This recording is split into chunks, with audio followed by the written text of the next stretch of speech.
네, 우리 모두는 하나님께 쓰임을 받고 싶어 합니다. 그래서 기도할 때 그냥 살아가는 것이 아니라 하나님께 쓰임 받는 인생이 되게 해달라고 그렇게 기도하지 않으십니까? 네, 저도 운동선수 시절 그런 기도를 많이 했던 것 같습니다. 하나님께 쓰임 받는 인생이 되게 해달라고. 제가 많이 부족하지만, 제가 많이 연약하지만, 그럼에도 하나님 나를 붙들어서 사용해 주세요. 네, 물론 지금도 지속적으로 기도하고 있는 제목이기도 합니다. 그리스도인들이라면 하나님께 쓰임 받고 싶어 하는 것은 당연한 것입니다. 하나님께 은혜 입은 인생이라면, 하나님의 은혜로 건진받은 인생이라면 그 은혜를 힘입어서 살아도 주를 위해, 죽어도 주를 위해, 이런 고백이 절로 나와야 되는 것이 바람직한 모습입니다. 이 성도 여러분, 성도님들은 어떻습니까? 하나님을 영화롭게 하는 것이 우리가 지음받은 주된 목적이라고 하는데, 우리 삶 가운데는 나의 유익만을 쫓아 살지는 않습니까? 하나님께 쓰임받기를 사모하며 그분의 영광만을 위해서 살고자 하는 그런 간절함이 우리 안에는 있습니까? 하나님께 쓰임받는 삶, 우리 모두는 그 삶을 사모해야 하는데 어떻습니까? 우리가 삶의 중요한 문제 앞에 서 있다면 우리가 하는 결정에 하나님께서 우선순위이십니까? 네, 오늘 읽은 본문은 느헤미야가 하나님께 기도하는 장면을 소개하고 있습니다.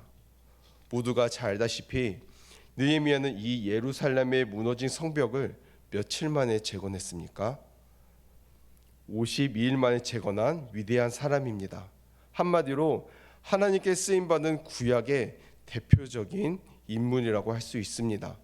그런데 오늘 본문에서 소개하는 것처럼 이 느헤미야가 성벽 재건이라고 하는 역사적인 일을 하기에 앞서서 무엇을 했습니까? 바로 기도를 했습니다. 위대한 일을 하기에 앞서, 하나님께 쓰임받기에 앞서 먼저 기도를 했다는 것입니다. 자, 그리고 이 사실은 성벽 재건이 결국에는 기도의 응답이라는 것을 우리에게 확인시켜 주고 있는 셈이기도 합니다. 성벽 재건은 곧 기도의 응답입니다.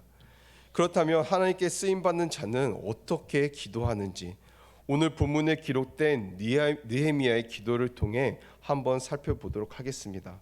그리고 그 기도가 말씀 앞에 선 저와 여러분들에게 큰 도전이 되기를 간절히 소망합니다. 네, 먼저 오늘 본문의 배경은 이스라엘이 바벨론의 포로로 끌려갔습니다. 그리고 세월이 흘러서 그 바벨론이 페르시아에게 점령을 당한 것입니다. 그래서 이스라엘은 자연스럽게 페르시아의 통치하에 페르시아의 속국이 된 것입니다. 그리고 페르시아 왕도 몇 번 바뀌었습니다. 그런데 이 느헤미야 때 왕은 오늘 성경에 기록된 대로 아닥사스다 왕이었습니다. 그리고 느헤미야는 아닥사스다 왕의 술 맡은 관원으로 있었습니다. 당시 술 맡은 관원은 굉장히 잘 나가는 사람이었습니다. 여러분, 당시 왕은 최고의 권력을 가지고 있는 자리이면서 목숨의 위협을 가장 많이 받는 자리이기도 했습니다. 왜입니까? 암살과 독살 등이 늘 도사리고 있었기 때문입니다. 그래서 이 술 맡은 관원은 왕이 가장 신뢰하고 믿는 그런 사람만이 할 수밖에 없는 아주 중요한 직분의 자리였습니다. 창세기도 보면 요셉이 누구의 도움으로 감옥에서 나오게 됩니까? 네, 왕의 술 맡은 관원의 도움으로 감옥에서 나오게 됩니다. 그리고 그 일을 계기로 총리의 자리까지 가게 됩니다. 술을 맡은 관원이 고위직이면서 왕의 최측근이었기 때문에 당시에 가능했던 일이라고 할 수 있습니다. 네, 그러던 어느 날 이제 느헤미야는 형제 하나님을 통해서 조국 예루살렘의 소식을 듣게 됩니다. 오늘 본문 3절 말씀인데요, 함께 읽겠습니다. 그들이 내게 이르되 사로잡힘을 면하고 남아있는 자들이 그 지방 거기에서 큰 환난을 당하고 능력을 받으며 예루살렘 성은 허물어지고 성문들은 부탈다 하는지라. 아멘. 여기서 사로잡힘을 면하고 남아있는 자들이라고 하면 말 그대로 붙잡혀 있다가 해방된 사람들을 말하는 것입니다. 그러니까 느헤미야보다 먼저 고향이 예루살렘으로 돌아갔던 포로 귀한 자들을 지금 말하고 있는 것입니다. 여러분, 이스라엘이 페르시아에서 1차, 2차, 3차 총 3차례에 걸쳐서 고향으로 돌아가게 되는데 이것이 포로 귀환이라고 합니다. 오늘 본문은 세 번째 포로 귀환 때에 이릅니다. 정확하게는 세 번째 포로 귀환 직전에 일어난 일입니다. 이 말은 느헤미야보다 먼저 예루살렘으로 돌아간 사람들이 1차, 2차에 거쳐서 있었다는 것을 이야기하고 있는 것입니다. 그런데 느헤미야보다 먼저 예루살렘으로 돌아간 사람들이 어떤 어려움에 처해 있었습니까? 그 지방에서 큰 환난을 당하고 능욕을 받았다라고 나옵니다. 예루살렘으로 돌아간 민족은 다른 나라에 비해서 숫자가 많았을까요? 적었을까요? 적었습니다. 그러면 부유했을까요? 가난했을까요? 네, 가난했습니다. 그리고 무엇보다 무장을 갖추고 있지 못했기 때문에 노략의 대상이 되었다는 것입니다. 즉 동네 북이었습니다. 이뿐만 아닙니다. 이어서 뭐라고 설명하고 있냐면 예루살렘 성은 허물어지고 성문들은 불탔다 하는지라. 이 바벨론의 침략 때 무너진 성벽이 140년이 지나도록 복구가 되지 않아서 여전히 주변 대적들의 상냥감으로 남아 있었고, 무엇보다 그들에게 있어서 가장 중요한 이 성전이 계속해서 위협을 받는 상황 가운데 놓여져 있었습니다. 이처럼 느헤미야가 전해들은 조국 예루살렘의 상황은 너무나도 처참했습니다.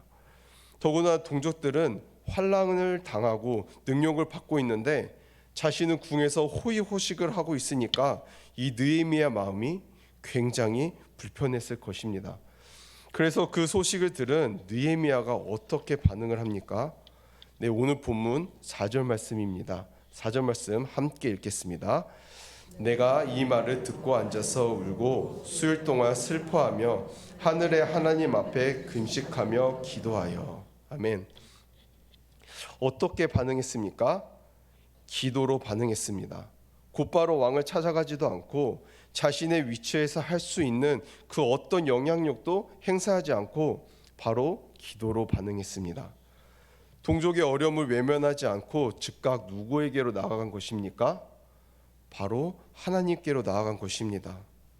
여러분, 느헤미야의 기도의 특징이 여기에 있는 것입니다. 느헤미야는 사람을 찾아가지 않았습니다. 느헤미야는 사람을 의지하지 않았습니다. 그는 자신의 경험을 의지하지도 않았습니다. 그는 오직 하나님만 의지하여 하나님께로 곧장 나아갔습니다. 그리고 느헤미야는 울며 금식하며 기도했습니다. 얼마나 그렇게 했다고 나옵니까? 수일 동안 그렇게 했다라고 기록하고 있습니다. 여기서 수일은 어느 정도의 기간을 뜻하는 것일까요? 자세히 살펴보면 1장 1절에서는 기르스월이라고 소개하고 있습니다.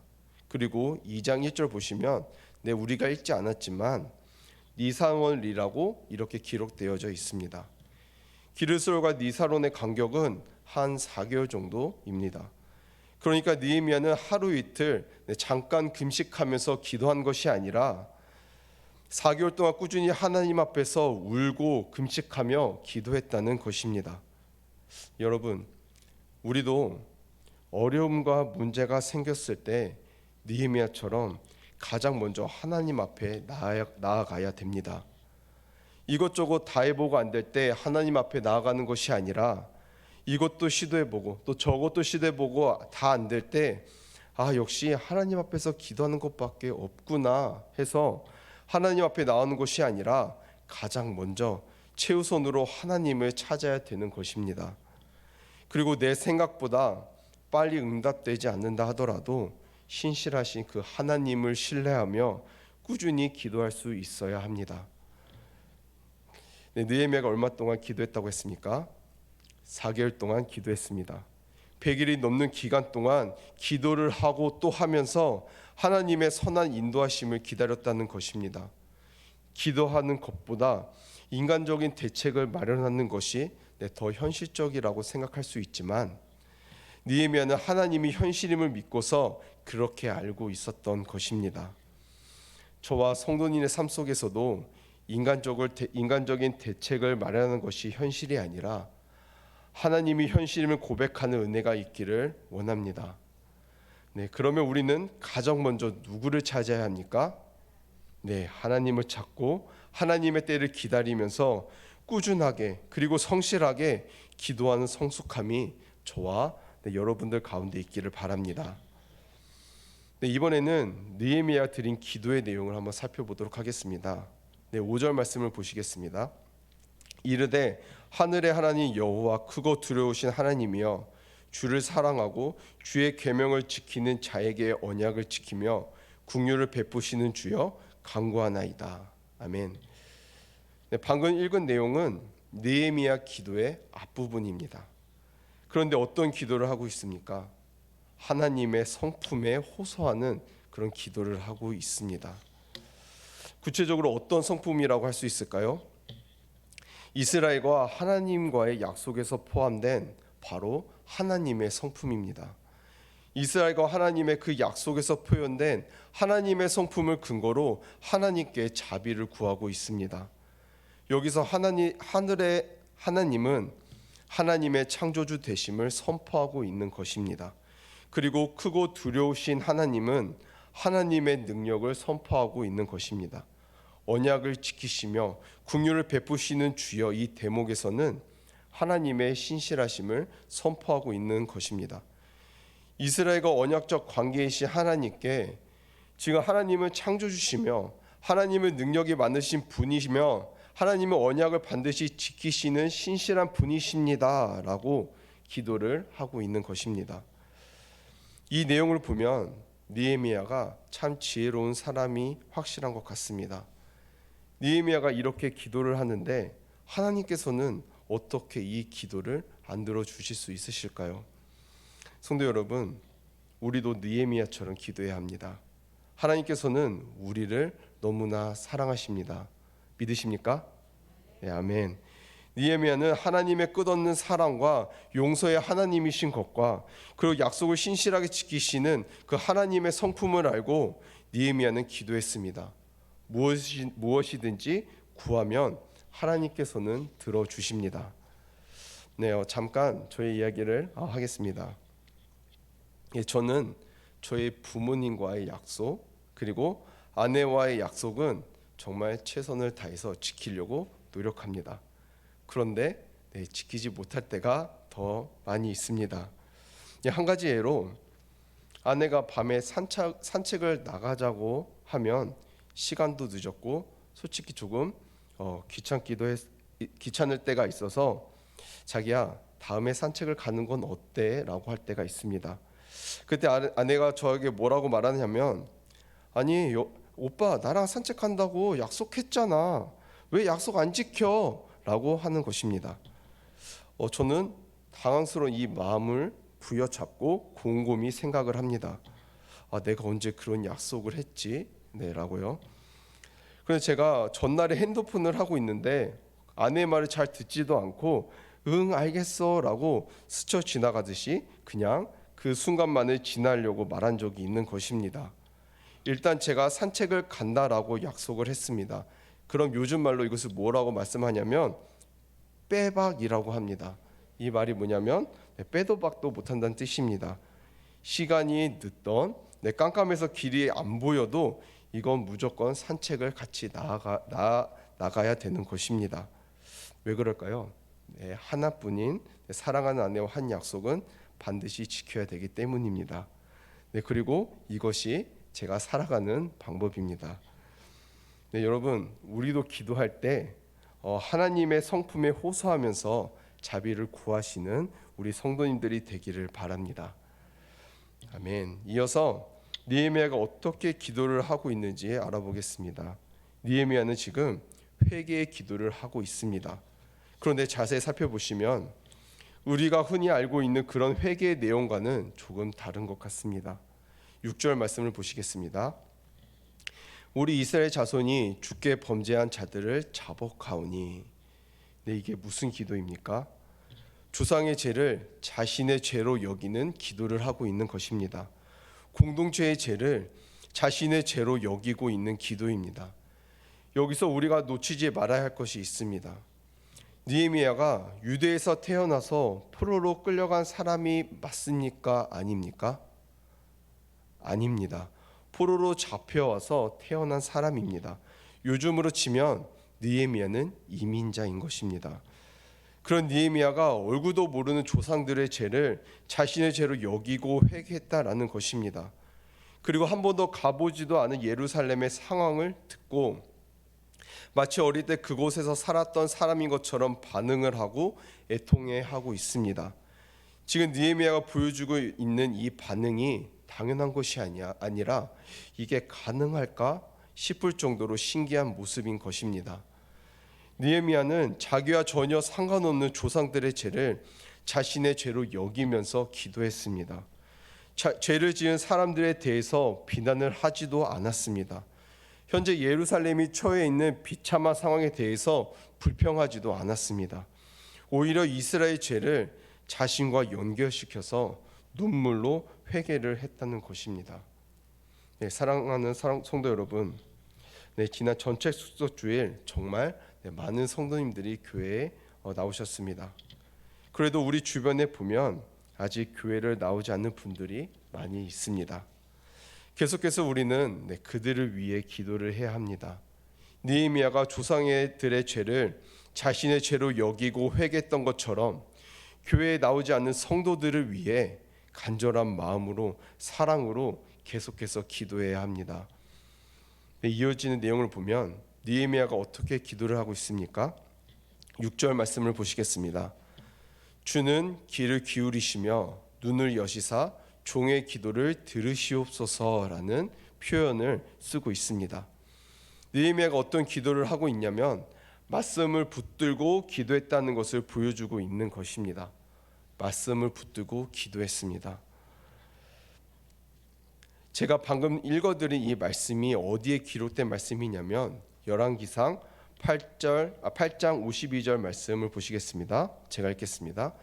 원하건대 주는 눈을 들어 종의 간구함과 주의 백성 이스라엘 간구함을 보시고 주께 부르짖는 대로 들으시옵소서. 또 바로 이어서 역대하 6장 39절에서 40절 말씀도 제가 읽겠습니다. 주는 계신 곳 하늘에서 그들의 기도와 간구를 들으시고 그들의 일을 돌보시오며 주께 범죄한 주의 백성을 용서하옵소서. 나의 하나님이여 이제 이곳에서 하는 기도에 눈을 드시고 귀를 기울이소서. 열왕기상과 역다에 보면 솔로몬이 성전을 봉헌하는 장면이 소개가 됩니다. 그때 솔로몬이 하나님께 드린 기도를 지금 느헤미야가 정확하게 인용을 하면서 기도를 하고 있는 것입니다. 6절 말씀을 다시 보시겠습니다. 주는 귀를 기울이시며 눈을 여시사 종의 기도를 들으시옵소서. 여러분, 우리도 기도할 때 느헤미야처럼 하나님의 말씀을 붙들고 기도해야 합니다. 하나님의 말씀을 근거로 기도해야 된다는 것입니다. 하나님의 말씀의 능력을 믿고 기도해야 됩니다. 하나님의 말씀에 의지해서 기도해야 됩니다. 혹시 기도하실 때 붙드는 말씀이 있으십니까? 그럼 전도사님은 있으십니까? 라고 반문하고 싶으신가요? 네, 저는 있습니다. 저는 하나님 앞에 간절히 부르짖을 때 말씀을 붙들고 하나님 앞에 부르짖습니다. 로마서 12장 15절 말씀입니다. 즐거워하는 자들과 함께 즐거워하고 우는 자들과 함께 울라라는 말씀입니다. 그리고 빌립보서 4장 6절 말씀입니다. 아무것도 염려하지 말고 다만 모든 일에 기도와 간구로 너희 구할 것을 감사함으로 하나님께 아뢰라. 이렇게 하나님의 말씀을 붙들고 기도하다 보면 얼마나 마음의 위로가 되고 힘이 되는지 모릅니다. 그리고 이렇게 말씀을 붙들고 기도할 때에 얻을 수 있는 영적 유익이 얼마나 큰지 모른다는 겁니다. 성도 여러분, 하나님의 말씀을 붙들고 기도하기 위해서는 무엇이 가장 먼저 필요합니까? 바로 하나님의 말씀을 아는 것입니다. 더 나아가 하나님의 말씀을 암송하는 것이 중요한 것입니다. 네, 매주 금요일 저녁 교육부서 프로그램인 어원화 프로그램을 진행하고 있습니다. 우리 어원화 친구들을 보면 얼마나 대단한지 모릅니다. 일주일에 최고로 말씀을 많이 외우는 친구는 무려 11개 이상이나 되는 친구가 있습니다. 그런데 친구들이 말씀을 외우는 것을 힘들어하는 것이 아니라 그렇게 말씀을 외우고 그 말씀을 통해서 누리는 기쁨이 굉장히 큰 것을 볼 수가 있었습니다. 네, 우리에게도 도전이 되었으면 좋겠습니다. 하나님의 말씀을 사모하며 하나님의 말씀을 알아가기에 힘쓰시기를 바랍니다. 그리고 기도할 때 느헤미야처럼 하나님의 말씀을 근거로 하나님의 말씀을 붙들고 하나님의 말씀을 의지하며 기도하는 저와 성도님들이 되었으면 좋겠습니다. 네, 그렇게 기도할 때 하나님의 평강이 그리스도 예수 안에서 성도님들의 마음과 생각을 지켜주실 줄로 믿습니다. 아멘. 자, 그리고 느헤미야는 마지막으로 하나님께 어떻게 기도를 합니까? 초월적인 역사를 구하기보다 현실적인 은혜를 구하고 있습니다. 다시 한 번 더. 초월적인 역사를 구하기보다 현실적인 은혜를 구하고 있습니다. 11절을 보시겠습니다. 어떤 표현이 있냐면 오늘 종이 형통하여 이 사람 앞에서 은혜를 입게 하옵소서. 여기서 이 사람은 아닥사스다 왕을 말하는 것입니다. 그리고 아닥사스다 왕 앞에서 요청할 수 있는 그런 상황이 열리기를 기도하고 있다는 것입니다. 어떤 요청일까요? 예루살렘으로 보내달라고 요청을 하는 것입니다. 그 요청을 할 수 있는 상황을 열어달라고 지금 하나님께 기도를 하고 있는 것입니다. 그리고 더 나아가서 왕이 자신의 요청에 회의적으로 반응해 주기를 하나님께 간구를 하고 있다는 것입니다. 다시 11절 말씀을 보시면 오늘 종이 형통하여 이 사람 앞에서 은혜를 입게 하옵소서. 여기서 술 맡은 관원이었기 때문에 왕에게 편하게 말할 수 있는 그런 사람이지 않을까라고 생각할 수 있지만 이 당시에 왕이 부르기 전에는 절대로 왕 앞에 나아갈 수 없었습니다. 그리고 왕의 허락 없이 먼저 자신의 이야기를 꺼낼 수가 없었습니다. 자칫 그렇게 행동했다가는 내 목숨을 잃을 수도 있는 그런 시대였습니다. 아무리 왕에게 신임을 받던 사람이라 하더라도 그건 굉장히 위험한 일이었습니다. 동시에 살았던 에스더도 왕 앞에 나아갈 때 유명한 고백을 하지 않습니까? 죽으면 죽으리라. 비슷한 맥락의 내용이라고 할 수 있습니다. 예루살렘으로 가서 성벽을 재건하기 위해서는 왕의 허락과 함께 왕의 도움이 필요했습니다. 그리고 무엇보다 페르시아에서 예루살렘까지 너무나도 멀다 보니 경계 지역을 지날 때마다 이 왕이 써준 조서가 반드시 필요했습니다. 왕의 허락이 필요했고 왕의 도움이 반드시 필요했습니다.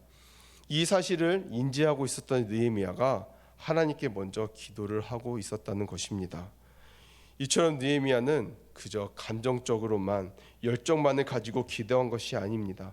현실적인 대안을 놓고 하나님께 구체적으로 기도했습니다.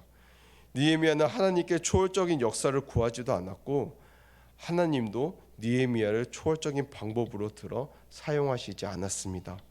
따라서 오늘날을 살아가시는 저와 성도님들도 하나님의 초월적인 역사를 구하고 기도하기보다는 주어진 환경과 그 조건 속에서 최선을 다하는 삶을 살아야 하는 것이 바람직한 모습이라고 할 수 있습니다. 하나님은 물론 초월적으로 역사하실 수 있는 분이십니다. 그리고 느헤미야도 이 사실을 알고 있었습니다. 홍해를 가르시고 구름 기둥과 불 기둥으로 인도하시며 만나와 메추라기를 내리시고 쓴물을 단물로 바꾸셨다는 것을, 초월적으로 역사하신 그 하나님을 부모님을 통해서 또 어른들을 통해서 듣고 또 들었을 것입니다. 하지만 그럼에도 느헤미야는 현실적인 감각을 가지고 구체적으로 기도하면서 하나님의 선한 인도하심을 기다렸습니다. 이런 느헤미야 기도를 보시면서 우리의 기도를 돌아보는 은혜가 있기를 소망합니다. 아닥사스다 왕을 뭐라고 불렀습니까? 느헤미야 마지막 11절에서 이 사람이라고 불렀습니다. 느헤미야가 왜 이 사람이라고 낮추어서 부른 것일까요? 느헤미야는 이 아다사스다 왕을 그렇게 부름으로써 사람이 볼 때에는 왕이 유력자일지는 몰라도 결국에는 하나님의 주권 아래에 있는 한 인간에 불과하다는 것을 지금 강조하고 있는 것입니다. 다시 말해서 느헤미야가 성벽을 재건하는 데 있어서 이 왕이 열쇠가 되는 중요한 인물인 건 분명하지만 그 왕의 마음을 움직이는 데에는 바로 하나님이 열쇠가 된다는 것을 알고 있었다는 것입니다.